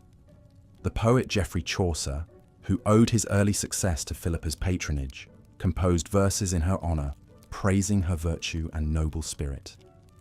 In Philippa, England had found a queen who perfectly embodied the medieval ideal, gracious and loyal, learned and devout. But even a paragon like Philippa was not immune to the harsh realities facing royal women in the Middle Ages. The hazards of childbirth had shadowed Philippa throughout her marriage. At least 3 of her children had died young. And for all the genuine affection between Philippa and Edward, she had still been a stranger in a strange land, dispatched from one court to another to serve the interests of men. It was a theme that played out again and again in the lives of medieval queens and princesses, whether forging their own paths, like the audacious Isabella, or working within the constraints of their role, like the estimable Philippa. These women walked a perilous tightrope. The splendor of their rank was forever haunted by the specter of personal tragedy and political upheaval. As the Middle Ages wore on, the perils and pressures facing royal women would only grow. The age of chivalry was giving way to the cold calculations of the Renaissance, as a new generation of kings and queens jockeyed for power on an ever more complex European stage. In this treacherous new world, the role of the royal consort would be more fraught than ever. But that, perhaps, is a story for another day. For now, we leave Philippa of Hainaut to her well-deserved rest, and the rebel Queen Isabella to her complicated legacy. 2 very different women, leading 2 very different lives, but both inextricably bound by the demands and limitations placed upon medieval queenship. As we let the mists of time swirl closed around them, we're left to ponder the harsh truths their stories reveal about power, womanhood, and the capricious tides of history. These are questions that transcend any one era, echoing down to us today with undiminished urgency. In the triumphs and tragedies of queens long gone, we may yet find glimmers of our own struggles and aspirations, refracted through the prism of the past. So let us bid good night to Philippa and Isabella, and to all the royal women of the Middle Ages whose lives were so often marked by peril and precarity. May their stories continue to instruct and inspire us, even as we work to build a world where the circumstances of one's birth no longer dictate the shape of one's life. And may we always remember the quiet courage of those who came before, blazing trails through uncharted territory with grace, grit, and unflinching resolve. As the candles gutter and the first fingers of dawn creep across the horizon, we close the chapter on another era, secure in the knowledge that the lessons it holds are not lost to time, but waiting patiently for us to discover anew. Like a loyal chronicler keeping vigil over the ages, history stands ready to illuminate our present and guide our steps into an ever-unfolding future. And so we sleep, perchance to dream, of fair Philippas and fierce Isabellas, and all the untold stories that lie between the lines of the history books. For in the end, it is the human heart that animates the grand tapestry of time. And it is there, in the quiet moments and unsung struggles, that the true essence of our shared past is woven, stitch by precious stitch. As Isabella of France's tumultuous tale reminds us, even the most privileged and powerful women in medieval society walked a precarious tightrope. The glittering crowns and sumptuous gowns concealed a darker reality, one of uncertainty, peril, and too often, tragedy. For our next heroine, we travel to the wind-swept moors of northern England in the year 1349, Amid the looming shadows of Durham Castle, a young royal bride prepares to meet her destiny. She is Joan, the daughter of Edward III, King of England. And at just 13 years of age, she has been promised in marriage to Pedro of Castile, the newly crowned King of Spain. Joan's match with Pedro was a political masterstroke designed to solidify the budding alliance between England and Castile. But for the young princess, it meant bidding farewell to everything she had ever known. Sent across the sea to an unfamiliar land, Joan was expected to navigate the treacherous waters of the Castilian court, all while still a child herself. The early days of Joan's marriage were marked by loneliness and trepidation. Pedro, known to history as the Cruel, was a ruthless and capricious ruler with a penchant for violence. He took little interest in his young bride, preferring the company of his mistress, Maria de Padilla. As the years went by, Joan found herself increasingly isolated and unhappy. She was a stranger in a strange land, far from the comfort and support of her family. Her queenly duties, overseeing the royal household, dispensing patronage, even producing an heir, were made all the more difficult by her husband's indifference and the machinations of the Castilian nobles. Yet, even in the face of such adversity, Joan endured. She cultivated a reputation for piety and charity, winning the affection of the common people. When the plague of the Black Death reached Castile in 1361, Joan worked tirelessly to ease the suffering of her adopted homeland, even as she grieved the loss of her own firstborn child. But Joan's greatest trial was yet to come. In 1366, her husband Pedro was overthrown in a coup led by his half-brother, Henry of Trastamara. Suddenly, the once powerful Queen of Castile found herself a prisoner, held captive by Henry's forces. For 6 long years, Joan languished in captivity, her fate uncertain. It was only through the tireless efforts of her father Edward III that she was finally released in 1372. Aged 33 and forever altered by her harrowing experience, Joan at last returned to England, the homeland she had left behind so long ago. Joan's tale is a poignant reminder of the powerlessness that even the most high-born women could face in the medieval world. Buffeted by political winds beyond their control, their very survival often hung in the balance. And yet, time and again, these women found reserves of resilience that belied their seemingly fragile existence. Through acts of piety, charity, and sheer force of will, they carved out spheres of influence that transcended the limitations placed upon them. One such figure was Philippa of Hainault, Queen of England and wife of Edward III. Though her marriage, like so many royal unions, was arranged for political gain, Philippa proved herself an able and influential consort. As a patron of the arts, she helped foster a cultural renaissance in the English court. The Queen sponsored minstrels, poets, and scholars, transforming her adopted homeland into a centre of learning and creativity. She even played a key role in the founding of Queen's College at Oxford University, one of the oldest and most prestigious institutions of higher learning in the world.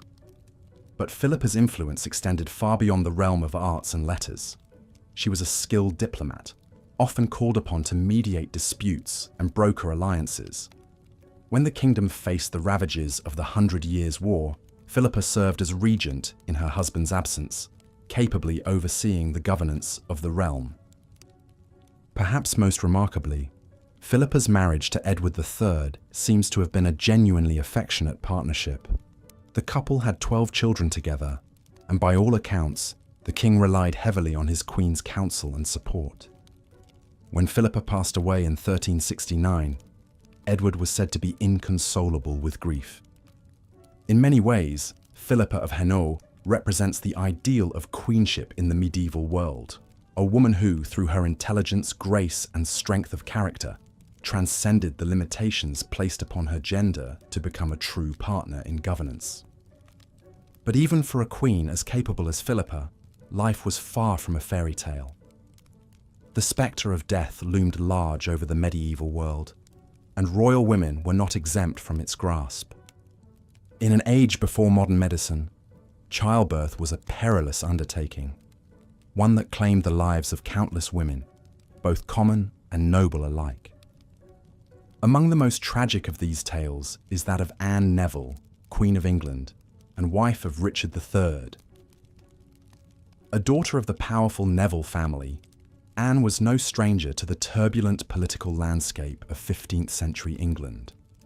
Her father, Richard Neville, Earl of Warwick, was a key player in the Wars of the Roses, a bloody civil conflict that pitted the houses of Lancaster and York against each other in a battle for the English throne. Like so many medieval women, Anne's fate was inexorably tied to the political fortunes of the men in her life. When her father fell out of favour with the Yorkist king Edward IV, Anne and her sister Isabel were married off to Edward's younger brothers George and Richard in a bid to shore up the fragile peace. But the calm would not last. In 1471, Anne's father and husband were killed in battle against Edward's forces, leaving her a widow at the tender age of 14. Her lands and titles were stripped away, and she was placed in the custody of her brother-in-law, the future Richard III. What followed was a whirlwind courtship that scandalized the English court. Richard, it seems, had fallen deeply in love with his young charge and was determined to make her his queen. In a secret ceremony, the two were wed, much to the dismay of those who saw the match as a blatant power grab. As Queen of England, Anne Neville's life was marked by both triumph and tragedy. She bore Richard a son, Edward, securing the Yorkist dynasty's hold on the throne. But the young prince's life would be cut tragically short, dying at just 10 years of age. Anne herself would not long outlive her son. In March of 1485, after months of illness, the Queen passed away at the age of 28. The cause of her death remains a mystery to this day, with some speculating that she may have succumbed to tuberculosis or even poison. Richard III, the man who had moved heaven and earth to make Anne his bride, was said to be heartbroken by her loss. In a letter written shortly after her death, he described his queen as a good, gracious, and most virtuous lady who lived her life in a very Christian way. But even in death, Anne Neville could not escape the tumult of the times in which she lived. Just 5 months after her passing, Richard himself would be killed in battle at Bosworth Field, bringing an end to the Yorkist dynasty and ushering in the Tudor era. As we come to the close of our journey through the lives of medieval royal women, it is impossible not to be struck by the sheer resilience and fortitude they displayed in the face of unimaginable adversity. From the political machinations of Eleanor of Aquitaine to the piety of Philippa of Hainault, from the tenacity of Matilda of England to the tragedy of Anne Neville, these women navigated a world that was at once glittering and treacherous, where power and peril often went hand in hand. Their stories serve as a poignant reminder that even in the most rarefied echelons of society, medieval women faced challenges and constraints that are almost unimaginable to us today. Traded like chattel to cement political alliances, confined to the roles of wife and mother, and forever at the mercy of the men who controlled their destinies, these women nonetheless found ways to assert their agency and influence the course of history. In founding abbeys and sponsoring the arts, in serving as regents and counsellors to kings, in performing acts of charity and piety that inspired the masses, medieval queens and princesses carved out spheres of influence that transcended the limitations placed upon their gender. Their legacies endure not just in the pages of history books, but in the very fabric of the world we inhabit today. From the soaring arches of Gothic cathedrals to the hallowed halls of ancient universities, the imprint of medieval queenship can be seen and felt across the centuries. So the next time you find yourself wandering through a crumbling castle, keep, or admiring a luminous work of medieval art, take a moment to remember the women whose stories are so often left untold. the queens and princesses who, through their courage, resilience, and unwavering spirit, helped shape the course of history. In their tales of triumph and tragedy, of power and peril, we may just find a glimmer of our own struggles and aspirations, reflected back at us across the ages.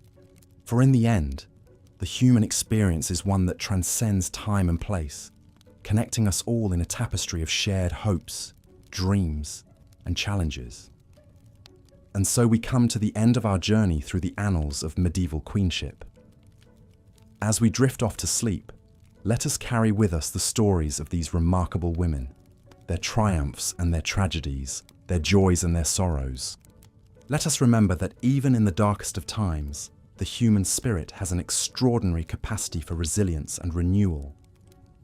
And let us draw strength and inspiration from the example of those who came before us, facing the challenges of their age with grace, courage, and an unshakable determination to leave their mark upon the world. Good night, dear listener, and sweet dreams. May the tales of medieval queenship be a reminder that even in the face of great adversity, the human spirit can soar to extraordinary heights. And may we all find within ourselves that same spark of resilience and hope that guided these remarkable women through the trials and tribulations of their age. For in the end, their stories are our stories, a testament to the enduring power of the human experience, and a reminder that even in the darkest of times, light and hope can always be found. As we've seen, life for royal women in the Middle Ages was often a precarious balancing act between duty, danger, and fleeting moments of influence. But perhaps no queen exemplifies this tumultuous existence quite like Marguerite of Provence. Born in 1221 to the Count of Provence, Marguerite was married off at the tender age of 13 to King Louis IX of France, 20 years her senior.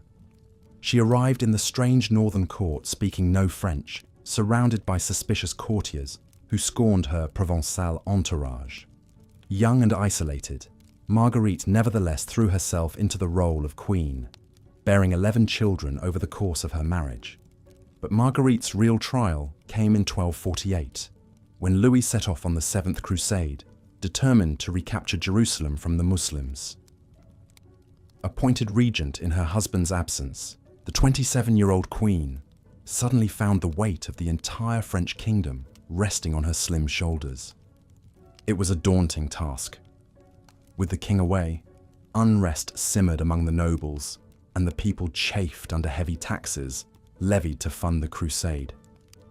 Marguerite had to use all her wit and charm to keep the peace, making strategic appointments, negotiating with fractious lords, and representing the monarchy with grace and steel. But even as she grew into her power, danger lurked around every corner. Assassins were an ever-present threat. One of Marguerite's own cousins was murdered in his bed, and there was always the risk that Louis might not return from the crusade at all, leaving her son's claim to the throne vulnerable. Thankfully, Louis did come back in 1254, his army decimated by battle and disease. But Marguerite's relief was short-lived. A few years later, the pious king announced his intention to embark on yet another crusade. This time, over Marguerite's strenuous objections, he insisted she accompany him. And so in 1270, the 49-year-old queen found herself on a ship bound for Tunis, knowing full well the perils that lay ahead. Her worst fears were realized when dysentery swept through the Crusader camp, striking down king and commoner alike. Louis IX breathed his last in a sweltering tent outside the walls of Tunis, leaving Marguerite grief-stricken and alone in a foreign land, far from home. But even in her despair, the queen summoned her strength one last time. With the same fortitude that had seen her through decades of tumult, Marguerite rallied the Crusaders and negotiated a treaty with the Emir of Tunis. Only then did she accompany her husband's body back to France for burial in the Basilica of Saint-Denis. Marguerite spent her final years in quiet piety, withdrawing to a convent she had founded. She had endured a lifetime of uncertainty and loss, always striving to hold the center amid the chaos. Her story reminds us of the remarkable resilience of these medieval queens, who navigated the razor's edge between power and peril with grace under unimaginable pressure. But Marguerite of Provence was far from the only royal woman to leave her mark on the Middle Ages. Across the Channel in England, another formidable queen was carving her own path through the tangle of medieval politics. Her name was Eleanor of Castile, and she was in many ways the archetypal medieval queen, beautiful, pious, and utterly devoted to her husband, King Edward I. But beneath that conventional surface beat the heart of a truly exceptional woman. Like so many royal brides, Eleanor was sent to England at a young age, betrothed to the future Edward I when she was just 12 years old. But this Spanish infanta quickly adapted to her new home, winning widespread admiration for her grace, learning and charity. Unusually for the time, Edward and Eleanor seem to have enjoyed a genuinely loving and respectful marriage. The king relied heavily on his wife's counsel, entrusting her with key diplomatic missions and even the running of the government when he was away on military campaigns. In fact, Eleanor spent much of her marriage on the move, accompanying Edward on his endless wars and royal progresses. This was no small thing at a time when travel was slow, arduous, and fraught with danger, especially for a woman who was almost constantly pregnant. But Eleanor took to the road with aplomb, overseeing a huge household staff and earning a reputation for her tireless work ethic. Rare for a queen, she even joined Edward on crusade to the Holy Land in 1270, sharing the hardships of the campaign trail. However, it was in times of crisis that Eleanor truly shone. When Edward was wounded by a poisoned dagger in the Holy Land, she famously sucked the venom from his arm, saving his life at the risk of her own. And when their first son died in infancy, Eleanor was a rock of comfort for the grieving Edward. But perhaps Eleanor's defining moment came in 1290, as she and Edward journeyed north to suppress a Scottish rebellion.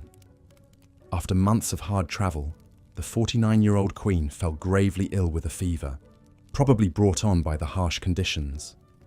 As she lay dying in a village near Lincoln, Eleanor gathered her strength to dictate her will and bid farewell to her stricken husband. Devastated by her loss, Edward ordered an elaborate funeral procession to carry her body back to London, erecting the famous Eleanor crosses at each stopping point.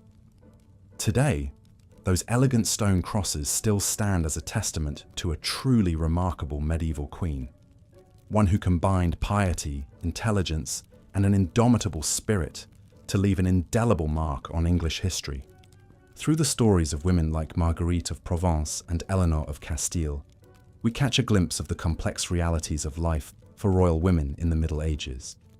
These were not delicate hothouse flowers, but rather strong, savvy, and resilient figures who navigated the treacherous currents of medieval politics with skill and determination. Yet even as we admire their fortitude, we must remember the steep price they paid for their lofty status. In a world where royal women were valued primarily as marriage pawns and broodmares, even the most privileged among them faced a lifetime of uncertainty, danger, and loss.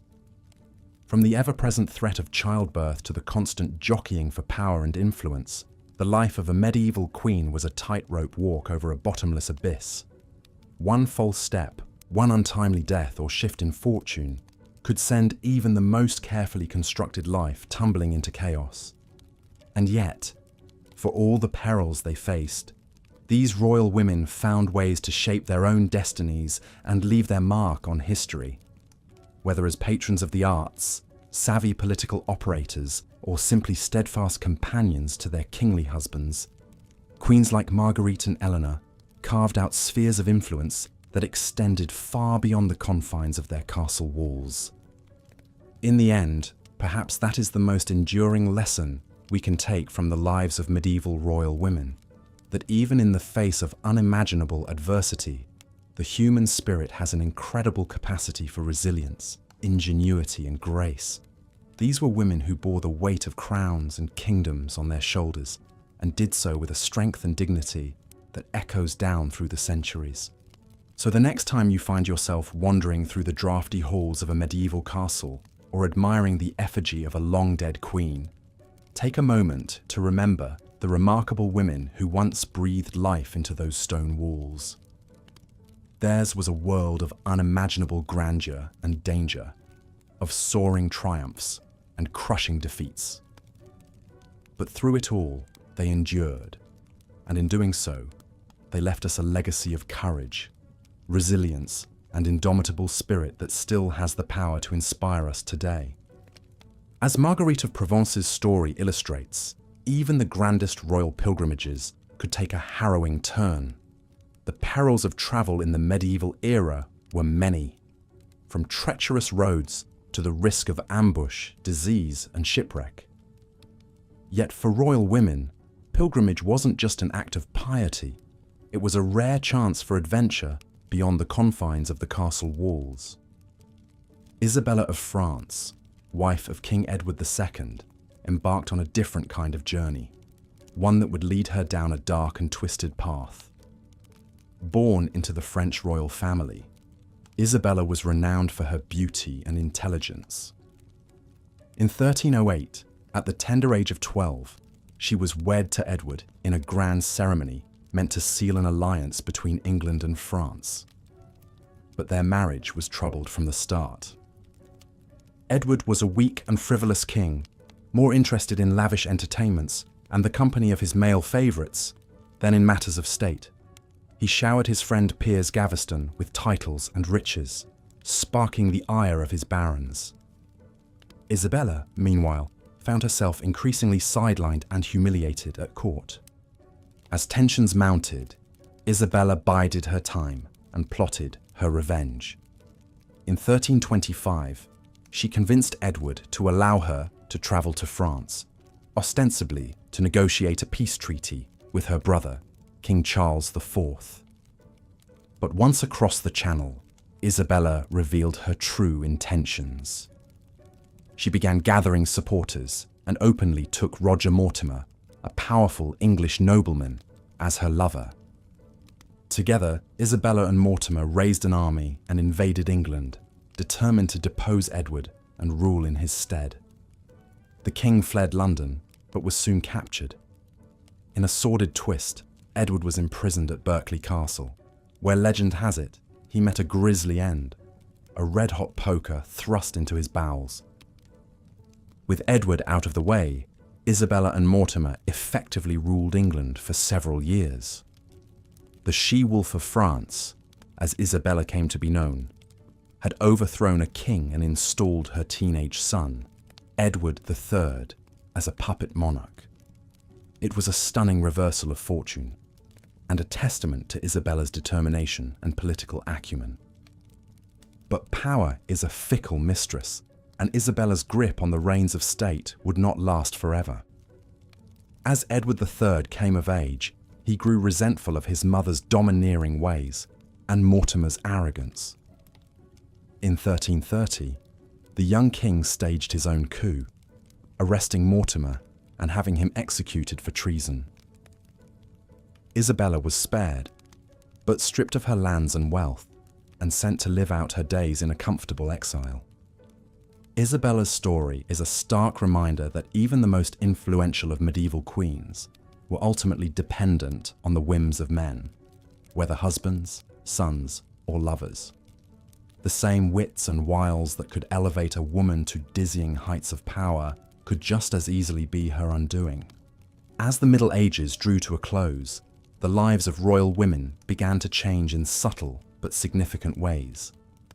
The Renaissance ushered in new ideas about education and the arts, and noble ladies increasingly pursued learning for its own sake. Queens like Elizabeth I of England and Isabella I of Castile would wield power in their own right, reshaping the political landscape of Europe. Yet even as the old feudal order crumbled, medieval ideals of femininity and queenship cast a long shadow. royal women were still prized for their beauty, their fertility, and their piety above all else. They navigated a treacherous world where power was precarious and danger lurked around every corner. From Matilda's tenacious fight for the English crown to Isabella's ruthless bid for vengeance, the stories of medieval queens are filled with drama, intrigue, and astonishing resilience in the face of overwhelming odds. These women were more than just pretty faces or political pawns. They were mothers, warriors, scholars, and leaders in their own right. And so we come to the end of our journey through the turbulent lives of royal women in the Middle Ages. In drafty halls and sumptuous chambers, on windswept battlefields and arduous pilgrimages, these remarkable ladies left an indelible mark on history. As we drift off to sleep, let us dream of their triumphs and lament their tragedies, and marvel at the indomitable spirit that carried them through an age of iron and blood. Good night, dear listener, and sweet dreams of fair maidens and fierce queens. As the sun began to set over the rolling English countryside, casting a warm glow on the stone walls of the castle, we return once more to our exploration of the lives of royal women in the Middle Ages. The halls of power were often lonely and perilous places for even the most privileged of ladies. One such formidable woman was Isabella of France, who would come to be known as the she-wolf of France for her tenacity and cunning. Born into the French royal family in 1295, Isabella was married off to King Edward II of England at the tender age of 12 as part of a diplomatic alliance. But their marriage was tumultuous from the start. Edward was rumoured to prefer the company of his male favourites, particularly the unpopular Piers Gaveston, over that of his young bride. Isabella, feeling scorned and isolated in a foreign court, was left to navigate the treacherous waters of English politics largely on her own. But navigate them she would, with a skill and determination that would make her one of the most influential figures of the 14th century. As tensions mounted between Edward and his barons, who resented the power and influence he bestowed upon Gaveston, Isabella found herself caught in the middle. She reportedly pleaded with her husband to send Gaveston away for his own safety, but Edward refused. In 1312, the barons took matters into their own hands and had Gaveston executed, much to the king's anguish and rage. In the years that followed, Isabella would bear Edward 4 children, including the future King Edward III. But their marriage continued to deteriorate, exacerbated by Edward's ineffective rule and the growing influence of his new favourite, Hugh Despenser the Younger. By 1325, Isabella had had enough. Under the pretext of negotiating a peace treaty with France, Isabella travelled to her homeland and refused to return. There she began plotting to depose her husband with the aid of her lover, Roger Mortimer, and her son, Prince Edward. In 1326, they invaded England with a small army, quickly gaining support from disaffected nobles. Facing little resistance, Isabella and Mortimer seized power, forcing Edward II to abdicate in favour of his son. The deposed king was imprisoned and later died under mysterious circumstances, with many speculating that he had been murdered on Isabella's orders. For the next 4 years, Isabella and Mortimer would effectively rule England as regents for the young Edward III. It was a remarkable reversal of fortune for a woman who had begun her life as a political pawn. Through her intelligence, perseverance, and bold actions, Isabella had become one of the most powerful figures in England, subverting the traditional gender roles of her time. Her story serves as a reminder that even in the male-dominated world of medieval politics, there were women who found ways to exert their influence and shape the course of history. But Isabella's grip on power was not to last. As Edward III came of age, he grew resentful of Mortimer's control over his government. In 1330, the young king staged a coup, having Mortimer arrested and executed. Isabella, while spared her lover's fate, was effectively removed from power and spent the remainder of her life in comfortable retirement. As night falls over the peaceful English landscape, we are reminded of the many royal women like Isabella, who navigated the complex and often treacherous world of medieval politics. Their stories are ones of resilience, courage, and the unending struggle for agency in a society that often sought to deny it to them. In our next tale, we will meet another remarkable woman whose piety and patronage would leave an indelible mark on the cultural landscape of medieval England. Philippa of Hainault, wife of Edward III, may not have wielded a sword or led armies into battle, but her influence would be felt in the realms of art, literature, and religion for generations to come. As we prepare to explore Philippa's story, let us take a moment to reflect on the lives of these royal women, the challenges they faced, the triumphs they achieved, and the legacies they left behind. In a world that was so often set against them, their determination and strength continue to inspire us to this day. But for now, let us rest and allow the gentle embrace of sleep to transport us back to a time long past, where the stone walls of castles stood tall against the horizon and the echoes of history whispered through the ages. Good night and pleasant dreams. As we reflect on the precarious positions, political pawning, and lack of autonomy that marked the lives of royal women in medieval times, it's worth taking a closer look at some of the strong-willed queens who managed to carve out real spheres of influence despite the odds stacked against them. One of the most notable examples is Isabella of France, whose story is as dramatic and tumultuous as any soap opera plot. Born into the French royal family in 1295, Isabella was married off to King Edward II of England at the tender age of 12 as part of a diplomatic alliance. But their marriage was far from a fairy tale romance. Edward was notorious for his close male favourites, including the unpopular Hugh Despenser the Younger. As tensions mounted, Isabella found herself increasingly sidelined and mistreated by her husband and his inner circle. But rather than resign herself to a life of misery, this feisty French princess decided to take matters into her own hands. In 1325, Isabella travelled to France under the guise of a diplomatic mission, but it soon became clear that she had other plans in mind. Joining forces with her lover, the exiled English Baron Roger Mortimer, Isabella raised an army and launched an invasion of England to depose her husband. Talk about a woman scorned. Their campaign was a resounding success. Edward II was forced to abdicate the throne in favour of his young son, Edward III, with Isabella and Mortimer ruling as regents.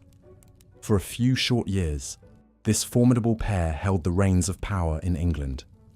It was a remarkable reversal of fortune for a woman who had once been little more than a pawn in the political machinations of men. But power is a fickle thing, and Isabella's glory days were not to last. As Edward III came of age, he grew resentful of his mother and her lover's influence. In 1330, he staged his own coup, arresting Mortimer and executing him for treason. Isabella was spared, but forced into a quiet retirement, living out the rest of her days in relative obscurity.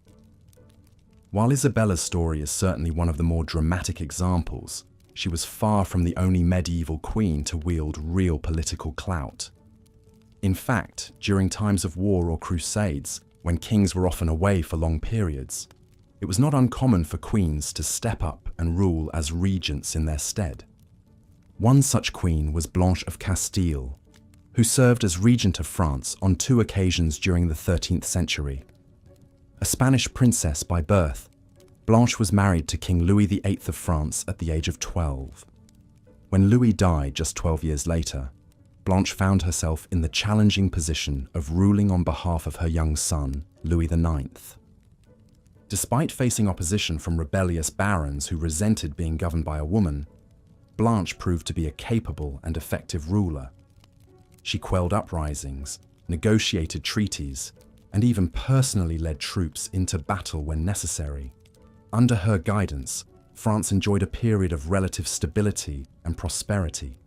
Blanche would once again take up the mantle of leadership when her son embarked on the Seventh Crusade in 1248. For 6 years, she governed France as regent, steering the country through the challenges of her son's prolonged absence. By the time Louis IX returned in 1254, Blanche had cemented her reputation as one of the most powerful and influential women of her time. Of course, not all medieval queens were able to translate their positions of prominence into real political power. Many found themselves constrained by the same rigid gender roles and expectations that limited the lives of women throughout society. For example, Elizabeth Woodville, the wife of King Edward IV of England, faced significant backlash for her perceived influence over her husband. As a commoner who had married into royalty, Elizabeth was resented by the old nobility who saw her family's rise to prominence as a threat to their own power. Despite the fact that Edward clearly relied on Elizabeth as a trusted advisor and confidant, she was painted as a grasping, ambitious woman who had overstepped her bounds.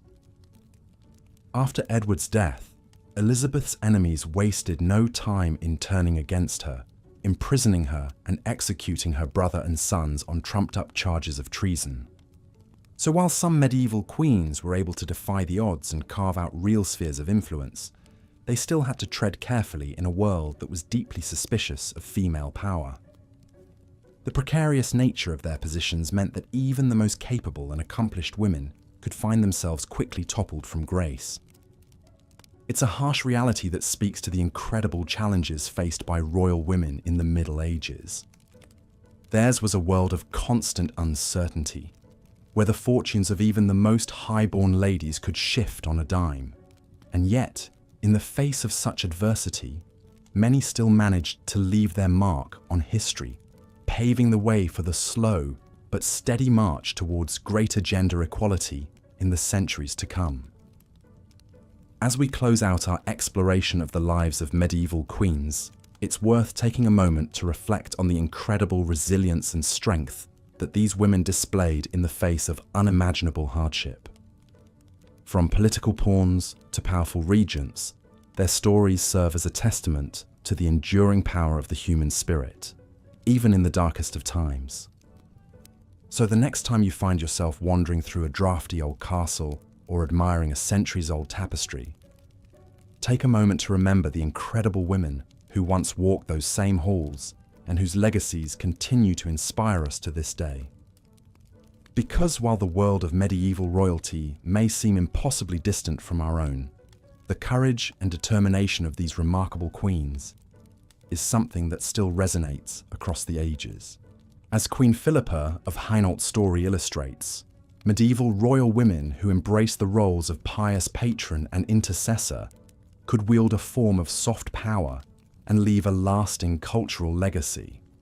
But others sought a more direct route to political influence, stepping beyond the traditional queenly sphere to pursue their ambitions, for better or for worse. One of the most dramatic examples of a queen claiming hard power is the turbulent tale of Isabella of France. Born in 1295, Isabella was the daughter of King Philip IV of France. At the tender age of 12, she was sent to England to wed the 23-year-old King Edward II.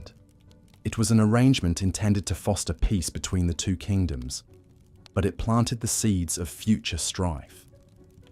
Edward II proved an inept and frivolous ruler who infuriated the English nobility by indulging his male favourites with undue influence and wealth. Poor Isabella not only had to contend with a feckless husband, but found herself sidelined at court by his companions, like the infamous Piers Gaveston.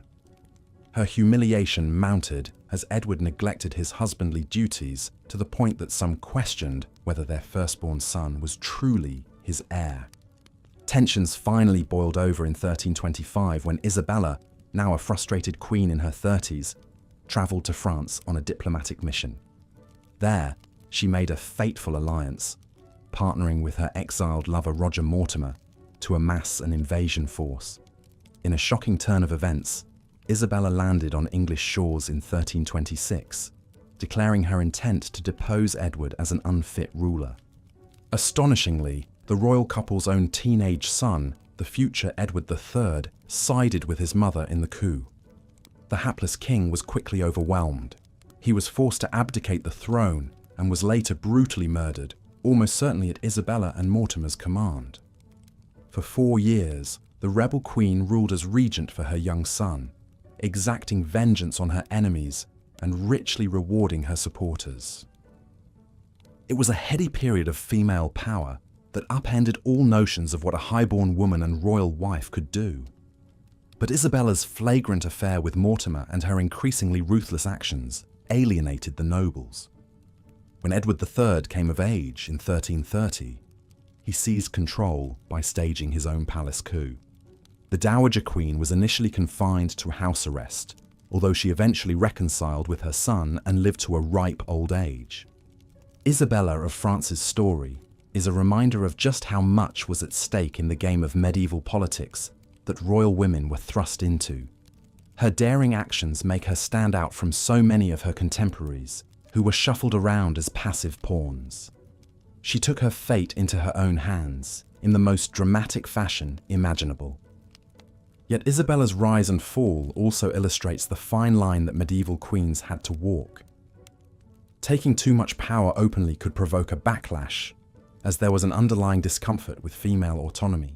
A queen was meant to influence, not to overtly rule. The most skillful found ways to exercise power within the limits of their prescribed roles. As we've explored, whether taking dramatic action like Isabella or finding subtler avenues to effect change, medieval royal women were never mere decorative consorts. They were political players in their own right, constantly navigating a treacherous world of shifting alliances, intrigues, and dangers. It was a harsh existence in many ways, but one that gave rise to some truly remarkable individuals. So next time you find yourself touring a grand medieval castle or admiring the delicate beauty of an illuminated manuscript, spare a thought for the royal women behind the scenes. They may often be reduced to footnotes in the history books, but their stories deserve to be told. Because in many ways, it is their quiet struggles and resilience in the face of overwhelming odds that lend texture to the complex tapestry of the medieval world. And with that, we draw our tales of these formidable royal women to a close. If you've enjoyed stepping back into the halls of medieval power, do consider hitting that like button and subscribing to our channel. There are so many more fascinating corners of history for us to explore together. But for now, let the hypnotic whir of the spinning wheel lull you gently to slumber, perchance to dream of fair maidens and soaring castle keeps. Sweet dreams, dear viewer. Until next time, farewell.